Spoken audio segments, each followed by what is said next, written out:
నమస్తే, welcome to our channel. YCP అధినేత YS Jaganmohan Reddy నిన్న పాదయాత్ర చేస్తాను అంటూ ప్రకటించారు. మరి ఈ పాదయాత్ర ప్రజల్లో ఆదరణను పెంచుతుందా? అసలు పాదయాత్ర పైన జగన్మోహన్ రెడ్డికి అంత నమ్మకం ఏంటి?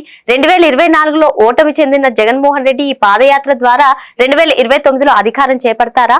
పాదయాత్ర దోహదం చేస్తుందా? ఇటువంటి అంశాలన్నీ కూడా చర్చించడానికి మనతో పాటుగా ఉన్నారు ప్రముఖ ఆర్థిక, రాజకీయ, సామాజిక విశ్లేషకులు అప్సాని రాజేష్ గారు. నమస్తే సార్. నమస్కారం. ఒక సంవత్సరంన్నర తర్వాత నేను ప్రజల్లోకి వస్తాను, పాదయాత్ర చేస్తాను, ఇక మిగతా సంవత్సరంన్నర మొత్తం కూడా ప్రజల్లోనే ఉంటాను అంటూ పాదయాత్ర పైన చాలా నమ్మకం పెట్టుకున్నట్లుగా కనిపిస్తున్నారు సార్ జగన్మోహన్ రెడ్డి గారు. మరి నిజంగా ఈ పాదయాత్ర అంత దోహదం చేస్తుందంటారా? అసలు పాదయాత్ర మీద జగన్మోహన్ రెడ్డికి ఎందుకు అంత నమ్మకం?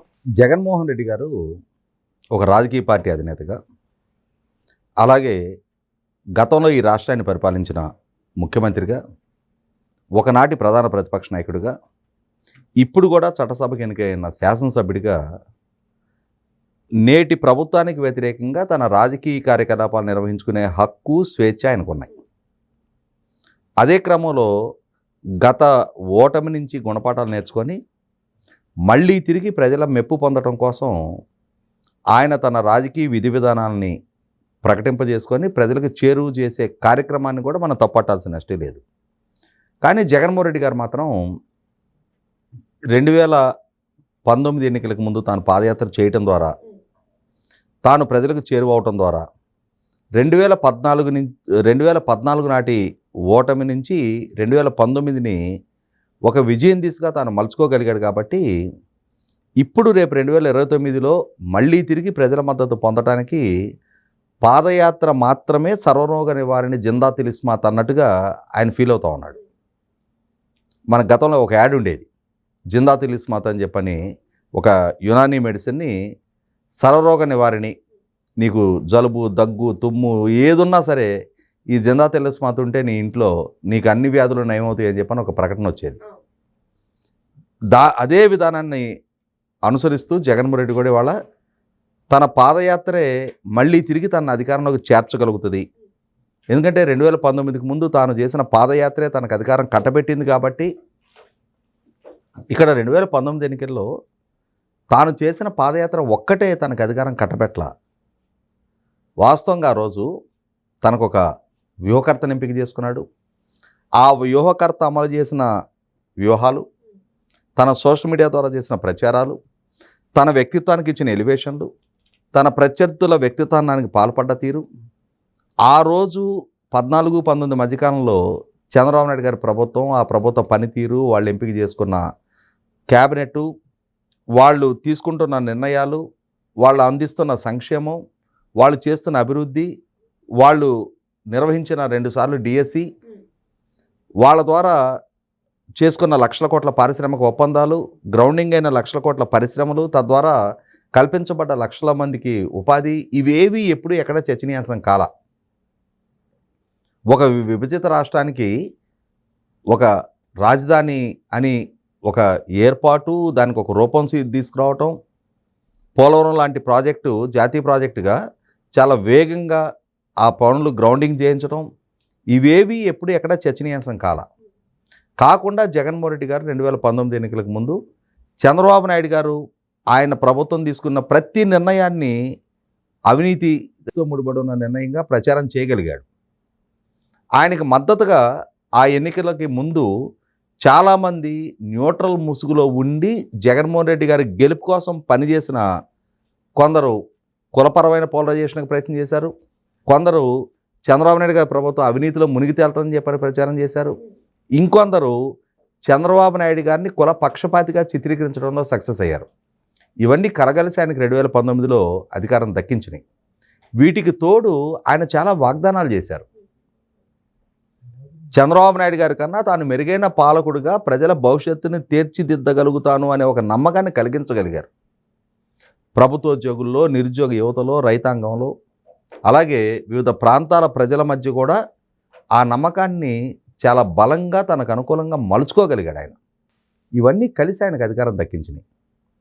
కానీ ఒక్కసారి ముఖ్యమంత్రిగా పదవి బాధ్యతలు చేపట్టిన తర్వాత ఆయన పాలకుడు ఎన్నికలకు ముందు ఆయనకిచ్చిన ఎలివేషన్ నేపథ్యంలో ప్రజలలో చాలా హై ఎక్స్పెక్టేషన్స్ ఉన్నాయి. ఇలా ముఖ్యమంత్రిగా జగన్మోహన్ రెడ్డి గారు పదవి బాధ్యతలు చేపట్టగానే అలా మా సిపిఎస్ రద్దు చేస్తాడు అని చెప్పని సిపిఎస్ ఉద్యోగులు ఆశించారు. ఇలా ఆయన పదవి బాధ్యతలు చేపట్టగానే 2014లో చంద్రబాబు నాయుడు గారు ఇచ్చిన 43% ఫిట్మెంట్ కన్నా ఎక్కువగా ఫిట్మెంట్ ఇవ్వగలుగుతాడు అని చెప్పని రాష్ట్రంలో ఉన్న ప్రభుత్వ ఉద్యోగులందరూ ఆశించారు. ఇలా ఆయన పదవి బాధ్యతలు చేపట్టగానే ప్రజలు దక్కించిన 22 ఎంపీ స్థానాలను అడ్డుపెట్టుకొని కేంద్రంలో అధికారంలో ఎవరున్నా వాళ్ళ మెడలోంచి ఆ ఒత్తిడి పెంచి ప్రత్యేక హోదా సాధిస్తాడు. తద్వారా ప్రపంచవ్యాప్తంగా ఉన్న పెట్టుబడిదారులందరినీ రప్పిస్తాడు. 13 జిల్లాలను 13 హైదరాబాద్గా అభివృద్ధి చేస్తాడు అని చెప్పని రాష్ట్రంలో ఉన్న నిరుద్యోగ యువత ఆశగా ఎదురు చూశారు. అదే సందర్భంలో లక్షలాది ప్రభుత్వ ఉద్యోగాలు భర్తీ చేస్తాడు, మెగా డిఎస్సి కండక్ట్ చేస్తాడు, అమరావతిలోనే రాజధాని నిర్మాణం చేస్తాడు, పోలవరం సకాలంలో పూర్తి చేస్తాడు. ఇట్లా అన్ని ప్రాంతాల ప్రజలు ఆయన మీద ఆశలు పెంచుకున్నారు. కారణం ఏంటి అంటే ఎన్నికలకు ముందు ఆయన ఒక అరిచేతిలో వైకుంఠాన్ని చూపించాడు. వాళ్ళకి రంగుల ఇంద్రధనస్సులు వాళ్ళ కళ్ళ ముందు ప్రత్యక్షం అయ్యేలాగా చేయగలిగాడు. అవి ఇంద్రధనస్సులాగానే భ్రమలుగానే మిగిలిపోయినాయి తప్ప ఆచరణ రూపంలో వాస్తవంగా ఆయన పాలన కళ్ళ ముందుకు వచ్చిన తర్వాత, పాలకుడిగా ఆయన పాలనా తీరు చూసిన తర్వాత, ఆయన పాలనా సామర్థ్యము, ఆయన ఇచ్చిన వాగ్దానాన్ని నిలుపుకునే విషయంలో ఆయన ప్రదర్శించిన చిత్తశుద్ధి, ఇవన్నీ ప్రత్యక్షంగా కళ్ళ ముందు కనిపించిన తర్వాత అదే ప్రజలు 2024 ఎన్నికల్లో 2014 నాడు ఇచ్చిన ప్రతిపక్ష హోదా కూడా ఇవ్వకుండా ఆయన్ని 11 సీట్లకు పరిమితం చేశారు. మరి వాళ్ళ మళ్ళీ తిరిగి పాదయాత్ర ద్వారానే ప్రజలకు చేరువ కావాలి అంటున్నాడు. ఇక్కడ 100% నాయకుడి వ్యక్తిత్వం, నాయకుడి సామర్థ్యం కూడా ప్రజల ముందు చర్చనీయాంశంగా మారతాయి. ప్రజల పట్ల, రాష్ట్రం పట్ల, ప్రజల సమస్యల పట్ల నాయకుడు కనపరిచే అంకితభావము, చిత్తశుద్ధి, నిజాయితీ, వీటిని ప్రజలు పరిగణలోకి తీసుకుంటారు. 2019కి ముందు జగన్మోహన్ రెడ్డిని ఎప్పుడూ పాలకుడిగా ప్రజలు చూడాల. కాబట్టి ఆయనకి ఒక్క ఛాన్స్ వస్తే, ఆ ఒక్క ఛాన్స్ ఇస్తే ఎలా జరుగుతుందో, ఏం చేస్తాడో అనేది ఊహాజనితం. కానీ ఆ ఛాన్స్ ఇచ్చిన తర్వాత, ఆ అవకాశం దక్కిన తర్వాత, పాలకుడిగా ఆయనకు 5 సంవత్సరాల టైం దక్కిన తర్వాత ఆయన పాలనా తీరు అనేది ఏంటి, ఆయన సామర్థ్యం, ఆయన పాలకుడిగా బాధ్యతలు చేపట్టినాక మన భవిష్యత్తు, మన బిడ్డల భవిష్యత్తు, రాష్ట్ర భవిష్యత్తుని ఏ విధంగా ప్రభావితం చేశాడనేది ప్రజలకు ఒక స్పష్టత వచ్చింది. ఇవాళ ఆ స్పష్టతతోటి ప్రజలు ఒక తీర్పు ఇచ్చిన తర్వాత మళ్ళీ తిరిగి నమ్మకం చూరగొనటానికి నీకు పాదయాత్ర కాదు కావాల్సింది, నీ వ్యక్తిత్వం, నువ్వు తీసుకుంటున్న నిర్ణయాలు, నువ్వు ఇస్తున్న స్టేట్మెంట్లు, నువ్వు అవలంబిస్తున్న విధానాలు, నువ్వు ఎంపిక చేసుకుంటున్న బృందాలు, ఇవన్నీ కూడా ప్రజలు పరిగణలోకి తీసుకుంటారు. ఏం చేస్తున్నావు ఇవాళ? నీ శ్రేణులు ఉన్మాదాన్ని ప్రదర్శిస్తూ ఉన్నారు. నడిబజార్లో పొట్టేళ్లని నరికి ఫ్లెక్సీలకు రక్తాభిషేకాలు చేస్తుంటే దాన్ని నువ్వు సమర్థిస్తున్నావు. ఎందుకంటే రక్తాభిషేకం చేస్తుంది నీ ఫ్లెక్సీలకు కాబట్టి. అరే, నేను ఈ రాష్ట్రానికి పాలకుడిగా వ్యవహరించా, రేపు భవిష్యత్తులో కూడా ఈ సమాజానికి నాయకత్వం వహించాలని కోరుకుంటున్నా. నేను గ్రామదేవతను కాదు, నాకు ఈ రక్తాభిషేకాలేంటి, నేను రాష్ట్రం సుభిక్షంగా ఉండాలనుకుంటున్నా, పచ్చటి పైరుతో రాష్ట్రం కళకళలాడాలని కోరుకుంటున్నా, ప్రజలు సుభిక్షంగా జీవించాలని చెప్పని కోరుకుంటున్నా, అద్భుతమైన భవిష్యత్తు మీకుండాలని చెప్పని ఆకాంక్షిస్తున్నా. మీరు ఈ ఉన్మాదాన్ని కాదు ప్రదర్శించాల్సింది, మీరు బాగా చదువుకోండి, మీకు మంచి భవిష్యత్తును కల్పించే బాధ్యత నాది అని చెప్పని చెప్పాల్సిన నాయకుడు ఏమైంది? ఎందుకు వాళ్ళ మీద కేసులు నమోదు చేస్తున్నారని చెప్పని ప్రభుత్వాన్ని ప్రశ్నిస్తూ ఉన్నాడు. వాళ్ళ శ్రేణులు 2029 ఎన్నికల్లో మళ్ళీ మాకు అధికారం దక్కిన తర్వాత తెలుగుదేశం శ్రేణుల్ని గంగమ్మ జాతరలో పొట్టేళ్ల తలలు నరికినట్టు రప్ప నరుకుతామని చెప్పని స్టేట్మెంట్లు ఇస్తుంటే ఆ స్టేట్మెంట్లు ఇచ్చేవాళ్ళని చూసి ముసిముసి నవ్వులు నవ్వుకుంటా ప్రోత్సహిస్తూ ఉన్నాడు. తాను కూడా ప్రతి సందర్భంలో ప్రభుత్వ ఆదేశాలను ధిక్కరిస్తూ ఉన్నాడు, పోలీస్ సిబ్బందిని బెదిరిస్తూ ఉన్నాడు, వాళ్ళని బట్టలోడు తీసి నిలబెడతానంటున్నాడు. మీరు కూడా ఆదేశాలు ధిక్కరించండి, మహా అయితే కేసులు అయితే ఏమవుద్ది, ఓ 2-3 నెలలు జైల్లో ఉండి బయటకు వస్తే వచ్చే నష్టమేమి లేదు, నేను గతంలో జైల్లో ఉండి బయటకు వచ్చి ముఖ్యమంత్రిని కాలేదా అంటే నేరాలు చెయ్యండి, అవసరమైతే కేసులు ఎదుర్కోండి, జైలు పాలు అవ్వండి అని చెప్పని ప్రజలలో చట్టం పట్ల ధిక్కార ధోరణి ప్రదర్శించే వైఖరి ప్రదర్శిస్తున్నాడు. ఇది ఒక నాయకుడికి ఉండాల్సిన లక్షణం కాదు.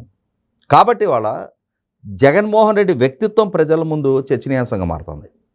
అతను అనుసరించేవాళ్ళు, అతనికి బాకాలుదే మీడియా, అతనికి భజన చేసే కొందరు కిరాయి మేధావులు, వాళ్ళు అతనికి ఎలివేషన్ ఇస్తే ఇచ్చుండొచ్చు, ఇప్పటికీ ఇచ్చే ప్రయత్నం జరుగుతూ ఉండొచ్చు, ఇస్తూ ఉండొచ్చు. కానీ సామాన్య ప్రజానీకానికి ఇవి కాదు కావాల్సింది. వాళ్ళకి మెరుగైన సివిక్ కమ్యూనిటీస్ కావాలి, మెరుగైన ప్రమాణాలతో కూడిన జీవనం కావాలి, తమ చదువుకున్న బిడ్డలకి మెరుగైన ఉపాధి అవకాశాలు కావాలి, శాంతి భద్రతలు కావాలి, తమ ఆస్తులకు రక్షణ కావాలి, తమ జీవితాలకు భద్రత కావాలి. సామాన్యుడు ఇవి కోరుకుంటాడు. వాటి గురించి నీ విధానాలు ఏంటో చెప్పట్లా. వాటి గురించి చెప్పకుండా ఈ ఉన్మాదాన్ని ప్రదర్శించే నీ శ్రేణుల్ని నువ్వు కాపాడుకునే ప్రయత్నం చేస్తున్నావు, సమర్థించే ప్రయత్నం చేస్తున్నావు. ఇక్కడ ఒక అంశం గుర్తు చేస్తాను నేను. రాజశేఖర రెడ్డి గారు రాష్ట్ర ముఖ్యమంత్రిగా పనిచేస్తున్న కాలంలో దురదృష్టకరవశాత్తు జరిగిన హెలికాప్టర్ ప్రమాదంలో ఆయన చనిపోయారు. ఆయన చనిపోయిన తర్వాత చెవిరెడ్డి భాస్కర్ రెడ్డి, ఇప్పుడు జగన్మోహన్ రెడ్డి పాలనలో జరిగిన అక్రమ మద్యం కేసులో అరెస్ట్ అయ్యి జైల్లో ఉన్న జగన్మోహన్ రెడ్డి పార్టీలో మాజీ శాసనసభ్యుడు, అతను ఆ రోజుల్లో వెంకటేశ్వర యూనివర్సిటీలో ఒక థీసిస్ సబ్మిట్ చేశాడు రీసెర్చ్ స్కాలర్గా. వైఎస్ రాజశేఖర రెడ్డి సంక్షేమ పాలన మీద ఒక థీసిస్ సబ్మిట్ చేశాడు. వాస్తవంగా కేవలం 5 సంవత్సరాలు ఈ రాష్ట్రాన్ని పరిపాలించిన ఒక ముఖ్యమంత్రి అందించిన సంక్షేమ పథకాల మీద చేసే థీసిస్కి కన్సిడరేషన్కి తీసుకోవాల్సిన నెక్స్ట్ లేదు. కానీ తీసుకున్న యూనివర్సిటీ స్థానికంగా రాజశేఖర రెడ్డి అనుయాయుడిగా, అదే సందర్భంలో చాలా ఉద్రేక స్వభావం కలిగిన స్థానిక రాజకీయ నాయకుడిగా, హింసని ప్రేరేపించే రాజకీయ విధానాలు అవలంబించే రాజకీయ నాయకుడిగా ఉన్న అతనికి డాక్టరేట్ ప్రదానం చేసింది యూనివర్సిటీ. ఆ డాక్టరేట్ ప్రదానం చేసిన రోజే అది బెదిరించి దౌర్జన్యంతో ప్రకటింపజేసుకున్న డాక్టరేటా, లేదు అతని మేధోశక్తికి, అతను చేసిన రీసెర్చ్కి మెచ్చి ఇచ్చిన డాక్టరేట్ అనేది ఆ డాక్టరేట్ చూస్తేనే అర్థమవుద్ది.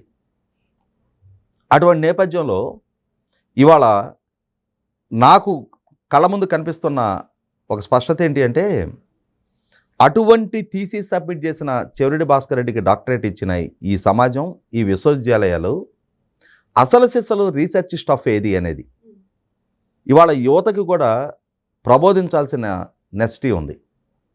ఒక పక్క రాష్ట్ర ముఖ్యమంత్రిగా చంద్రబాబు నాయుడు గారు ఉన్నారు. ఇవాళ ఆయన -5 డిగ్రీల టెంపరేచర్లో దావోస్లో పర్యటిస్తూ ఉన్నారు. నిన్న ఒక ఫోటో రాత్రి చూశాను నేను. రాష్ట్ర ముఖ్యమంత్రిగా చంద్రబాబు నాయుడు గారు 76 సంవత్సరాల వయసులో, తెలంగాణ ముఖ్యమంత్రి రేవంత్ రెడ్డి గారు సుమారుగా 54-55 సంవత్సరాలు ఆయన ఉన్నారు. ఆంధ్రప్రదేశ్ రాష్ట్ర మంత్రిగా లోకేష్ గారు 42 సంవత్సరాల వయసు, రేపటికి ఆయనకు 43 సంవత్సరాలు నిండుతూ ఉన్నాయి. ఈ ముగ్గురు సమావేశమైన ఒక సమావేశపు ఫోటో నిన్న నేను చూశాను. దాంట్లో 43 సంవత్సరాల వయసున్న లోకేష్ గారు, అలాగే 54 సంవత్సరాలు ఉన్న రేవంత్ రెడ్డి గారు అక్కడున్న -5 డిగ్రీల టెంపరేచర్లో ఆ చలి నుంచి ప్రొటెక్షన్కి వాళ్ళిద్దరూ లావుపాటి జర్కిన్లు ధరించున్నారు.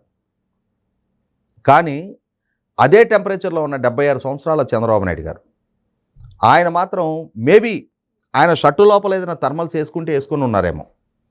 ఆ వేసుకునే వెసులుబాటు వీళ్ళకి ఉంటుంది, అక్కడ ఉండే ప్రతి ఒక్కరికి ఉంటుంది. కానీ ఆ థర్మల్స్తో పాటు అదనంగా వీళ్ళు జాకెట్లు వేసుకొని ఉన్నారు. కానీ చంద్రబాబు నాయుడు గారు తాను వేసుకునే సాధారణ దుస్తుల్లోనే మనకు కనిపిస్తూ ఉన్నారు. ఆయనకు ఆ షర్టు లోపల వేరే థర్మల్స్ ఉన్నాయా లేవనేది మన కంటికి కనపడదు. కానీ ఈ జర్కిన్ లాంటివి అయితే ఆయన ధరించట్లా.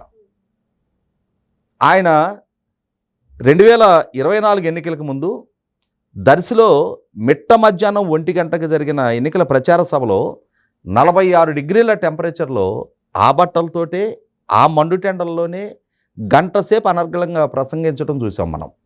ఇవాళ -5 డిగ్రీల టెంపరేచర్లో రాష్ట్రం కోసం, ప్రజల కోసం, రాష్ట్ర యువత భవిష్యత్తుని తీర్చిదిద్దడం కోసం, లక్షలాది ఉద్యోగ కల్పన కోసం, రాష్ట్రానికి లక్షలాది కోట్ల రూపాయల పారిశ్రామిక పెట్టుబడులు రప్పించడం కోసం చిత్తశుద్ధితో, అంకిత భావంతో అక్కడ ఆయన ప్రదర్శిస్తున్న ఆ విల్ పవర్ కూడా కళ్ళ ముందు కనిపిస్తూ ఉంది. అంటే రాష్ట్రం పట్ల, రాష్ట్ర భవిష్యత్తు పట్ల, రాష్ట్ర యువత భవిష్యత్తుని తీర్చిదిద్దడం పట్ల ఒక నాయకుడికి ఉండే అంకితభావం మన కళ్ళ ముందు కనిపిస్తూ ఉంది. 76 సంవత్సరాల వయసు, 48 సంవత్సరాల ప్రత్యక్ష రాజకీయాల్లో చట్టసభలకు ఎన్నికైన రేపు రాబోయే ఫిబ్రవరికి 48 సంవత్సరాల నుండి 49 సంవత్సరంలో చట్టసభ సభ్యుడిగా ఆయన రాజకీయ ప్రస్థానం అడుగుపెట్టబోతా ఉంది. 1978 ఫిబ్రవరిలో జరిగిన ఎన్నికల్లో మొట్టమొదటిగా ఆయన శాసనసభ్యుడిగా ఎన్నికయ్యారు.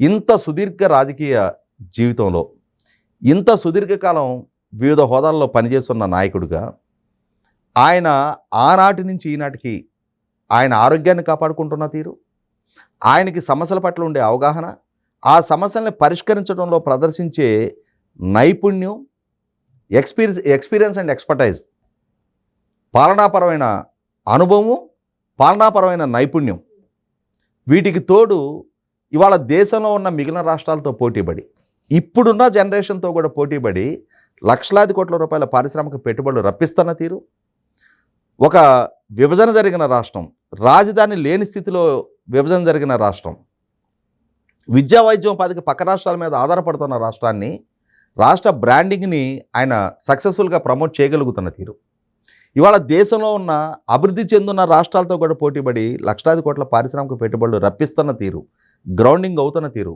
ప్రభుత్వ పరంగా ఆ సంస్థలకి చాలా వేగంగా అనుమతులు ఇస్తున్న తీరు, ఒక పాలకుడికి రాష్ట్రం పట్ల అంకితభావం ఉంటే ఎంత వేగంగా, ఎంత సమర్థంగా, ఎంత పారదర్శకంగా పరిపాలన చేయగలుగుతారు, ఎంత పారదర్శకంగా రాష్ట్రాన్ని ప్రమోట్ చేయగలుగుతారు అనేది అసలు సిసలు రీసెర్చ్ చేయాల్సిన స్టఫ్ ఇది, రీసెర్చ్ చేయాల్సిన వ్యక్తిత్వం ఇది, రీసెర్చ్ చేయాల్సిన పర్సనాలిటీ ఇది. ఇంకో పక్క జగన్మోహన్ రెడ్డి మనకి కొన్నిటి గురించి డూస్ డోంట్స్ అని చెప్తారు, ఏమి చెయ్యొచ్చు ఏమి చేయకూడదు అని చెప్పండి. ప్రజా జీవితంలో ఉన్న నాయకుడు ఎలా ఉండాలి, ఎంత అంకితభావంతో, ఎంత చిత్తశుద్ధితో, ఎంత లాయల్గా ఉండాలి అనేది, ఎంత జవాబుదారీగా ఉండాలి అనేది చంద్రబాబు నాయుడు గారిని చూస్తే తెలుస్తుంది. జగన్మోహన్ రెడ్డిని చూస్తే ఎలా ఉండకూడదు అనేది నేను ఇందాకే చెప్పినట్టుగా అతను ప్రదర్శిస్తున్న ఉన్మాదం, అతను ప్రదర్శిస్తున్న ధిక్కార ధోరణి, తన శ్రేణుల్ని రెచ్చగొడుతున్న తీరు, ప్రభుత్వం పట్ల ప్రదర్శిస్తున్న, చట్టం పట్ల ప్రదర్శిస్తున్న ధిక్కార ధోరణి, ఇవన్నీ కళ్ళ ముందు కనిపిస్తూ ఉన్నాయి.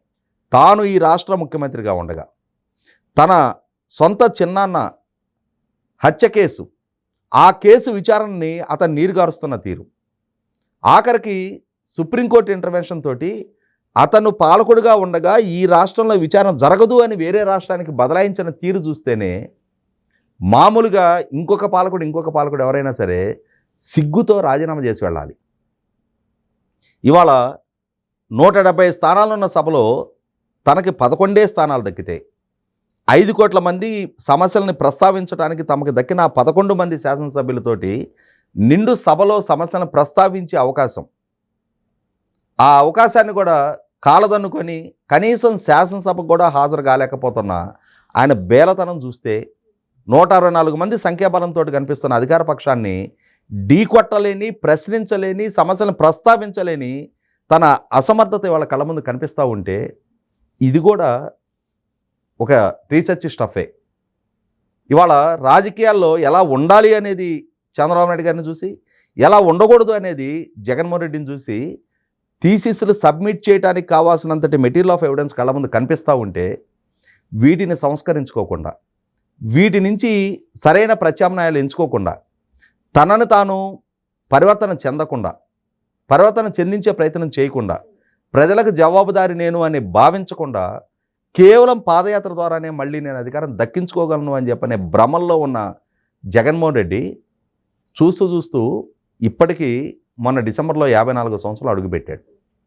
ఇంకొక సంవత్సరంన్నర తర్వాత అతను పాదయాత్ర మొదలు పెడితే 56 సంవత్సరాలు నిండే వయసులో అతను పాదయాత్ర మొదలు పెడితే అంతిమంగా దక్కేది ఏంటంటే అరిగిపోయిన మోచెప్పలు తప్ప ఆయనకి రాష్ట్ర ముఖ్యమంత్రి పదవి అనేది దక్కబోదు. అంశంతో మళ్ళీ కలుద్దాం. Thank you sir.